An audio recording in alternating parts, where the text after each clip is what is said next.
Hi, I'm Mr. Latimer, and today we're going to talk about breaking bad habits now, like right now. I know you got at least one bad habit you want to break. All right, let's get rocking. So first we start out with some questions. There's tremendous power in questions. So first we ask ourselves, what if I don't? What if I don't break that habit? Okay, we start with the negative questions, then we go to the positive ones. What if I don't break that habit? What will happen? I have a client right now breaking his habit with drinking alcohol so much. And we went through the questions. What if you don't stop drinking? Oh, I've got high blood pressure and it could lead to death. And all these other questions. I won't lose the weight. And all these things that were surrounded around. And what if he doesn't stop the drinking? And started that first. And then we move on to the positive questions. But first you want to confront the negative wholeheartedly. What will happen if you don't do it? Okay, what if you don't start that exercise program? What will happen? What if you don't get the courage to go after that career that you want? What will happen? Okay, what will happen to your future? What's happening to you now and what will happen to you later on? You got to confront it wholeheartedly, get clear on it. Okay, and after that's all said and done, then we go to, what if I do? What if you do change that habit? Okay, what if you do start that exercise program? What if you do stop the drinking? What if you do stop smoking? What if you do lose that weight? What if you do go after that career that you wanted to get into? What if you do these things? What if you start that small business that you wanted to start? What if you do it? Okay, and what are all the positive things? I mean, just make lists of positive things that will happen. Even myself personally, I do this. I lost about 30 pounds in the last 6 months. And to really get fired up on that, I had to make a list. What will change? What are some of the things that I want as a result of losing that weight? And I'm still losing weight. What are the results? The emotional results. Okay, now I don't have this written down up there, but I'm going to talk about it right now because it popped in my head. We are driven by emotions. Okay? We do something or don't do something because of emotions. Either because we're afraid of something or we want something. It's pleasure or pain. That's what it comes down to. For the pleasure or to avoid the pain. That's it. Those two things. Okay? So next we'll go into neurolinguistic programming and change your mindset. What's your mindset? Your belief system. I believe I can do that. I don't believe I can do this. I believe I could be this successful in this business. I don't believe that I could learn that very well at all.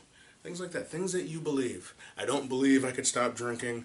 I do believe that I could lose weight. I do believe I could start running. I don't believe that I could learn karate. All these things that we juggle around. Okay? So with mindset, we go over certain techniques, starting with open-ended questions to change your mindset. Instead of like trying to swing the pendulum all the way to the other side. So say you have this drinking problem and I can't quit drinking. I'm not going to just go say, well, yes, you can quit, and just try and swing the pendulum all to the other side. I start with, well, what if you could? What if you could stop drinking just for a little while? What if you could just for one day? What would that be like? What if you could for 3 days? What would that be like? So we just gradually swing this thing all the way over to the full positive side. But we start with, I should have wrote it down, but incremental victories, very small victories. What if you can start that exercise program? Well, I want to run for 5 miles. Well, let's start with a quarter mile. Let's do that. The thing is to get it started. Okay, incremental victories, changing some of the things in your mind just to get it started. And then we go from there. We build on it from there. Okay, this is super powerful stuff right here. Now, after this video is done, I want you to get out a piece of paper. If you take nothing else, take this thing from it, okay? And you gotta do this exercise. It's just awesome. If you put the time into this next one I'm going to talk about, I mean, it can really change things for you. It will change things for you if you really do it to help you accomplish something new. All right, here it is. What have you accomplished? And I got written here, I don't know if you can see it, 20 plus. Okay, I did this exercise when I learned it from somebody. I'm like, oh my God, this is awesome. I wanted to turn on the Rocky music and be like, yeah. What have you accomplished? You go to very small things that you have accomplished and you list them all down and you feel those emotions of what it was like to start with a challenging task and you succeed. Even a small challenging task, like I approached this person and got their phone number where I was a little nervous about it. And you just feel those feelings. And if you've done that multiple times, you write each one of those down. That's a success.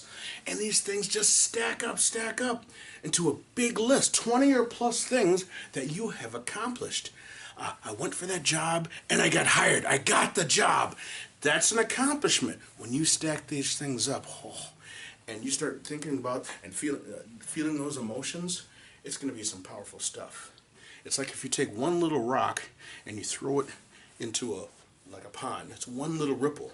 But if you got 50 of those things all in one thing, just a huge splash.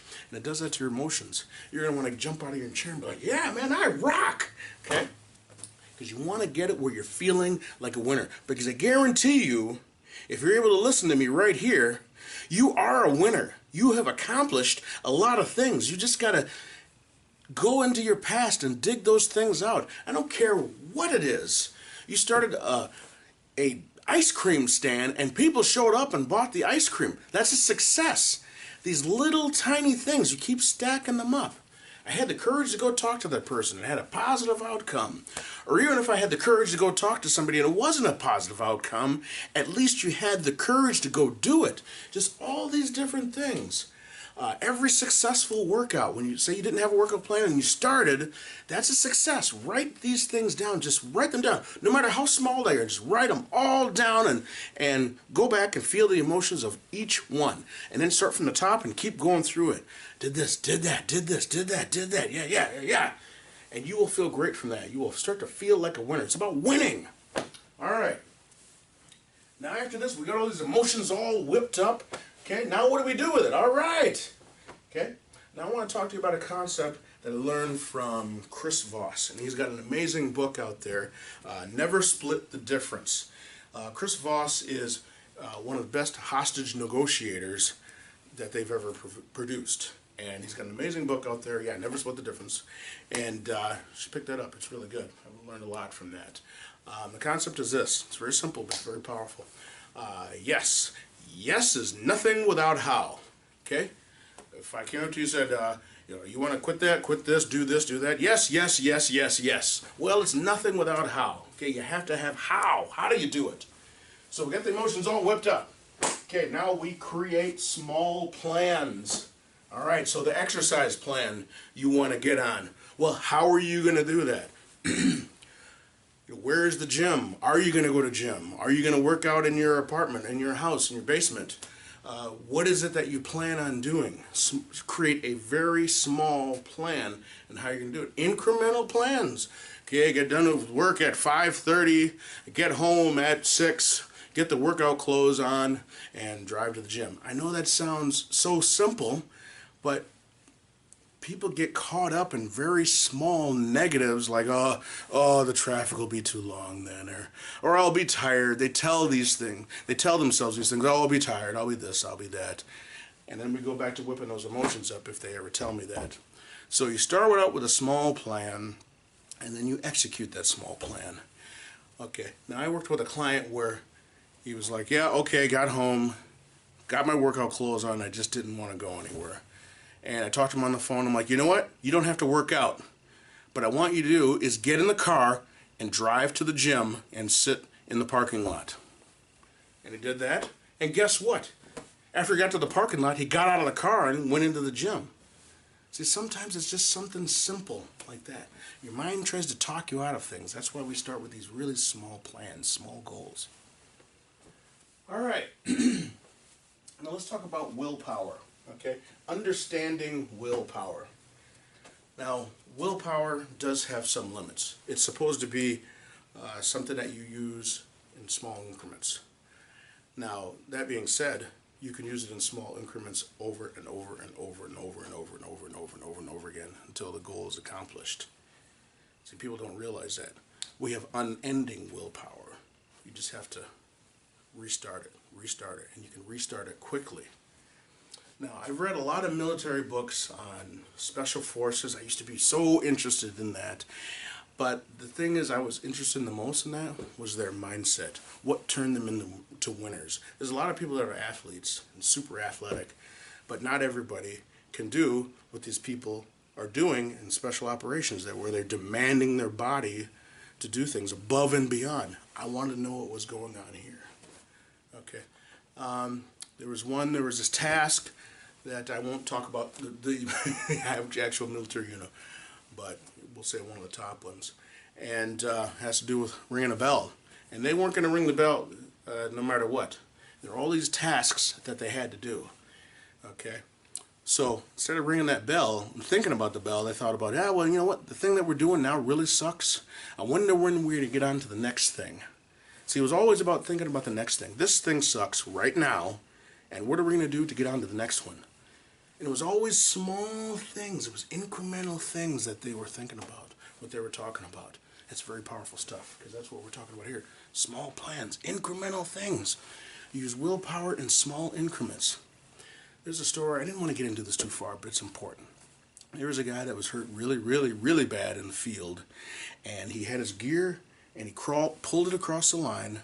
He drew a line, pulled his equipment past the line, and it would crawl past that line. And that was his goal, to crawl past this line. And he did that for 7 miles. Think about that. But it was small goals every single time. So if he can do that, what can you do? What can I do? All right? So using the willpower in very small increments. Let me put that in normal people terms. So you want to start eating right. And you're confronted with cake every time you go to the break room. And, oh, there's the cake. Oh, jeez. Oh, no. And you don't want to do it. So you have to use a little bit of willpower right then. You're confronted with it. So you have to use it right then, right now. So what I tell myself when I used to be confronted with that was, you know what, I'm on a 15-minute break. I'm going to resist the cake for 1 minute. Just 1 minute. That's what I tell my mind. 1 minute, just 60 seconds, and walk away. And then I start doing something else. And then if I look back, oh, wait a minute, let me just resist for 1 more minute. And obviously I keep doing it for 1 more minute. And even if my mind messes with me and says, hey, okay, I know what you're going to do. Just get up and get the damn cake. It says things like that. I'm like, okay, 30 more seconds. And I keep playing this game with myself until it gives up. You must never let that negative inner voice rule you. Okay, go back and watch some of my other videos about handling the negative inner voice. You must defeat the negative inner voice. Okay? All right. Last but not least, I don't want to pull any punches, but wars are won in the will. Okay, I'm going to be straight with you. All right? Sometimes there's a war going on in your life. All right? And you got to fight that war, and you must win. You have to win. You have to want to win. Okay, there's tactics, there's strategy, and there's good old-fashioned willpower. You just have to refuse to lose. Okay, sometimes it just comes down to that. You may have all the different psychological tactics in the world. You may call me and consult with me, but at the end of the day, it's going to come down to you. Okay, and you're going to have to want to do it.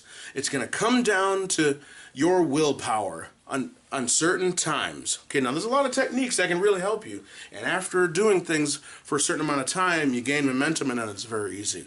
But initially, it may be like a battle, and you have to be determined to win. All right. Please like this video. Put some comments below. Ask some questions. You can reach me on Facebook and book an appointment, and I can help you with things like that to conquer any and all habits that you want to break. I always have more videos, and we'll see you soon.